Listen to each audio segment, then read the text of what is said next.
chance that Canada or China could also get out of the tariffs after you struck a deal with Mexico? Well, nobody's out with Mexico. We had a great talk with Mexico, and we had President Sheinbaum is a woman. I like her very much, and we've had good relationships, but we have to stop fentanyl from coming in, whether I like somebody or not, and we have to stop the illegal aliens from coming in. I think we've lost 200,000 people on average a year for many years, much higher than the 100,000, could be even closer to 300,000.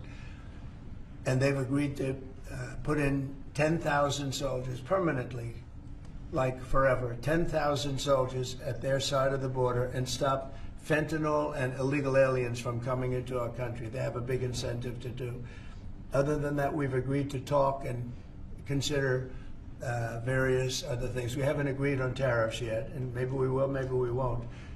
But we have a very good relationship. I also spoke with Prime Minister Trudeau of Canada, and we had a good talk in the morning, but I did ask him a couple of questions, like, you know, banks aren't allowed to do business in Canada. Canada is very tough. Canada is very, you know, we're not treated well by Canada, and we have to be treated well.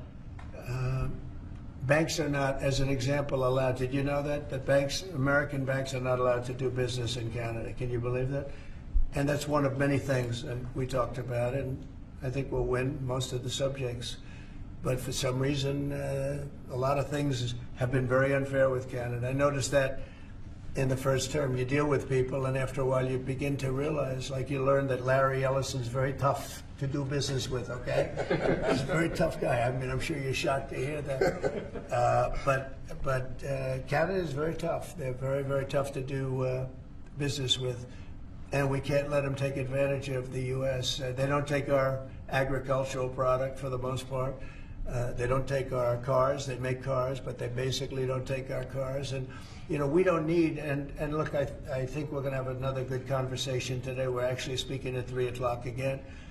But we don't need them to make our cars. We don't need them to give us lumber. We don't need them for agricultural products because we have all the agriculture we need. They don't take our agricultural product for the most part, our milk, dairy, etc. A little bit they do, but not much. We take theirs. And as far as cars are concerned, they took in a big percentage, almost 19% of the market.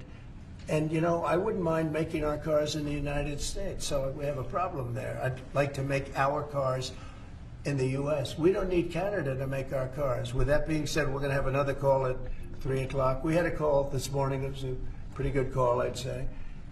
So the call with Mexico went very well in the sense that they're very strong now on the border. They're going to put soldiers there. So, actually, they're best military soldiers, and they're going to be at the border, 10,000. That's a lot of soldiers, and they want to protect it also. You know, they don't want people running through Mexico, coming through Mexico to come into our country. So they're going to do that, and then we're going to talk about other things over the next, and we're going to have over the next 30 days. We're going to have Scott, Howard, and Marco Rubio, Secretary of State, lead the delegation, and we're going to have a big negotiation with Mexico.